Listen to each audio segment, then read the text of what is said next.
भैया बात क्या आप लोगों ने समझ ली। मोहबा के बगल में कालिंजर नगरी और वही कालिंजर नगरी के रहे वाला राजा जेकर नाम बतावल गया बीरमणि सिंह राजा। बड़ा नामी राजा रहलन, उतने नामी राजा कि जब बीरमणि सिंह राजा के तलवार निकल जाए तो निक निक लड़वैया के तलवार चुहानी रखा जाए। बीरमणि सिंह राजा ऐलान करवा दिए, कोई हम माई के लाल जो लड़ाई के मैदान में हमें हरा दे।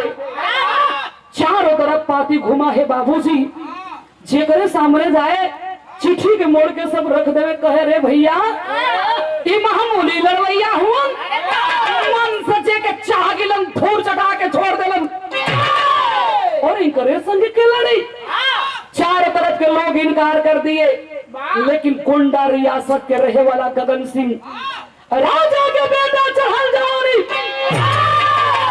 सारा साज के राजा के किला पर चढ़ाई कर दिया, आगान कर दिया। आप बीरमणि सिंह राजा निकाल पहरा, निकाल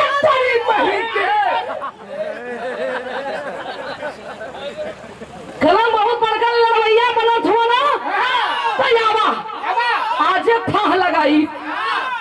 बीरमणि सिंह राजा कल अरे कवना के माई के दूध में इतनी दम हो गई कि हमारे किला पर चढ़ के वहीं के ललकारे लगल, खींच लिए तलवार और लड़ाई के मैदान में चल दिए। दोनों ओर से जम के तेगा चला बाबूजी, लेकिन लड़ाई के मैदान में तनी सा चूक हो गई। चूक का भइल, बीरमणि सिंह राजा के हाथ से तलवार फेंका गई।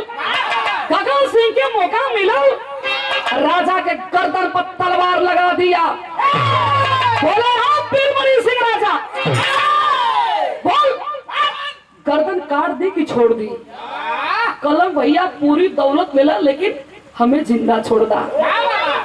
दौड़ल ही रानी यही अचरा खोल के जाके सामने खड़ा हो गई कि भैया धन दौलत सोना चांदी महल अटारी सब कुछ ले ला, लेकिन हमरे सोहा के हमरे लगे छोड़ दा। आधा राज आधा पाठ तो ले लिया बाबूजी, लेकिन राजा के हाथ में हथकड़ी पांव में बेड़ी डाल के बंदी बना लेलस। बीरमणि सिंह के दुल्ही रोवत रह गई, लेकिन नहीं छोड़ा, खींच के लात यही सीना के ऊपर मरलस। कहे बोला कि अरे लड़की अगर एक तो अबला नहीं होती, एक नारी नहीं होती, इसके साथ तुमको भी बंदी बना के अपने किला में रखते। बीरमणि सिंह राजा के बंदी बना के अपने किला में रखले हा, लेकिन राजा के दुल्ही जवन घरवा है सैया के निशानी अपने पेटे में लेके ढोत रहनी। आए हाय 9 महीना के दिन बीतल बा बाबू, माई अपने गोद से जोड़वा एक बेटा एक बिटिया के जन्म देली। बेटवा के नाम रखली राज सिंह, बिटिया के नाम रखली चंचल। दोनों भाई बहन के माई पढ़ावत बिया। एक दिन मास्टर स्कूल में लड़कन से सवाल कइलन।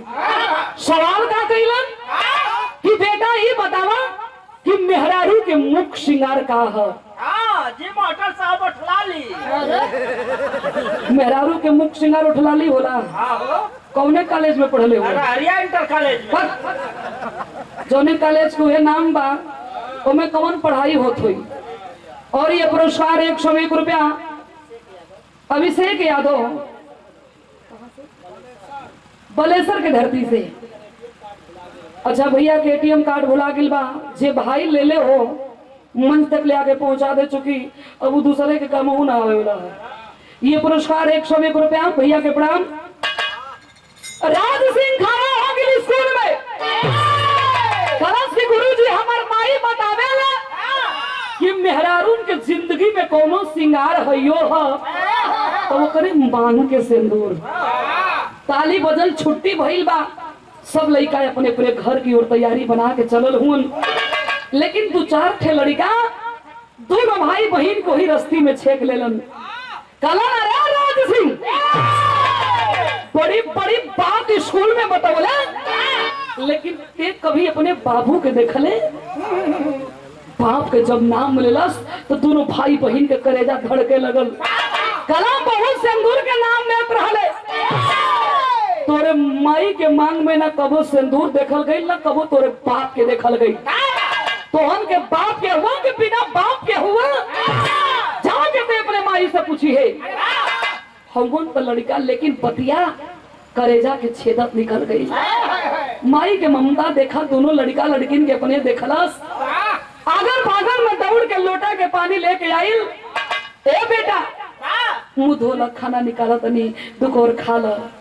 ए भैया लेकिन दोनों भैया बहनिया झरझर झरझर रोवत हुन।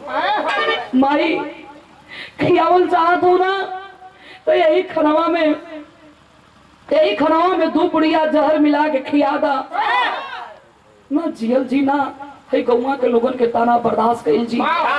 माई सोचे लगल कि अरे हमरे बचवन के बोल देलस। बेटा का कहले हुन गांव वाले रे? का कोई कुछ बोला रहा? कलम मारी ये बताओ कि बाबू कहाँ हुवन?